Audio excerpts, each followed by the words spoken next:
When the White House of Virginia City, Nevada burnt down, I lost my home, my happiness, my health, and my trunk.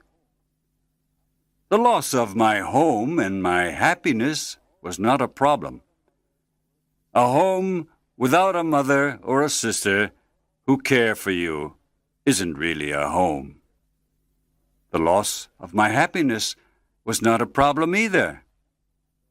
I'm not a poet, and so I'm usually a happy person.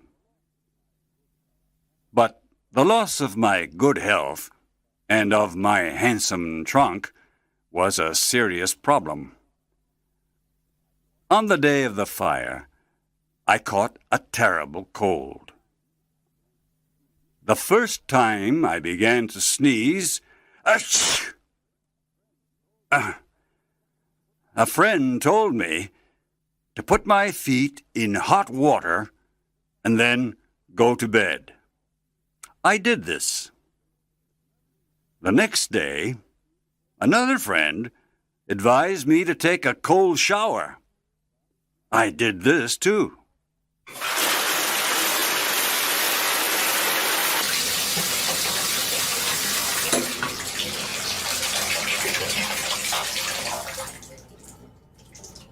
After an hour, another friend told me to eat a big quantity of good food.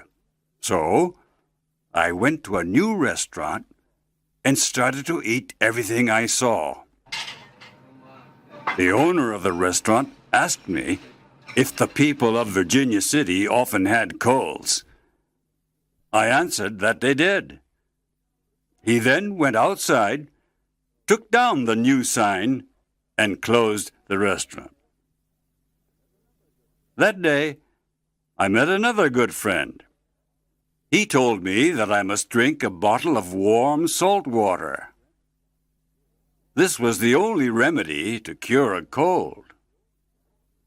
I tried it, and the result was surprising. I threw up everything I had in my stomach. I will never drink warm salt water again, and I will never advise anyone to do so. I prefer being in a California earthquake than drinking a bottle of warm salt water. This horrible remedy did not cure my cold, and it made my stomach sick for some time. I continued to sneeze violently, achoo, achoo, to blow my nose, and to destroy handkerchiefs. My suffering grew. One day, I met a woman who appeared to be 150 years old. She came from a deserted part of the far west, where there were no doctors. She had years of experience helping sick people. She prepared a special mixture of molasses, aquafortis, oils, and other strange drugs. She advised me to drink a glass of this mixture every 15 minutes. I only drank one glass of the mixture.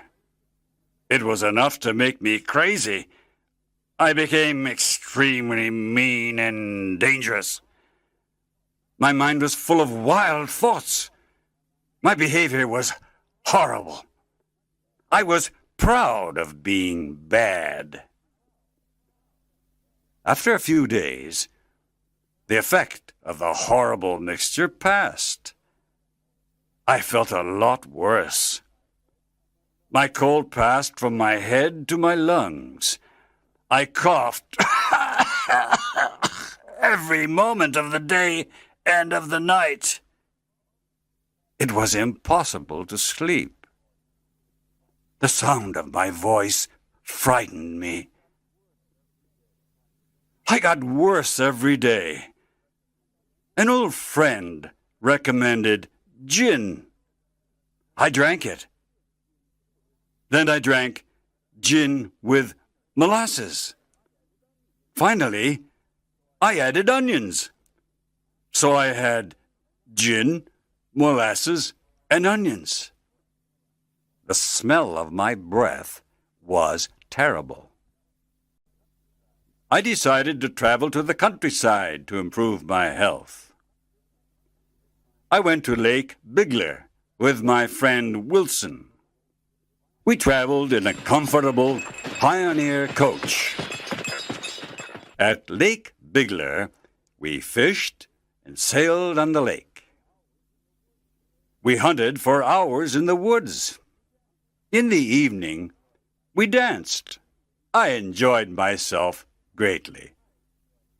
But my illness got worse.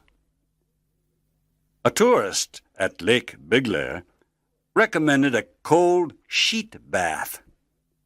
I never refused the remedy. At midnight, when it was very cold, I undressed completely. I covered my body with a wet, ice-cold sheet. I kept the sheet on my body for a long time. It was the worst experience of my life. The wet, ice-cold sheet made my blood freeze and made my heart stop. I thought it was time for me to die. Never take a sheet bath. Never. This is my advice to everyone. My condition got a lot worse. Other people recommended other remedies. Not one of these remedies cured my cold. After a week at Lake Bigler, I decided to go to Steamboat Springs. I thought that the hot baths there were good for my health. They were not. While I was at Steamboat Springs, I tried several different remedies, but I just got worse and worse. I was desperate. I finally decided to visit the city of San Francisco. The day I arrived, a woman at the hotel told me to drink a bottle of whiskey every 24 hours. A dear friend who lived in San Francisco recommended exactly the same thing, a bottle of whiskey every 24 hours. That's 2 bottles of whiskey. Well, I am happy to say that this San Francisco remedy finally cured my cold.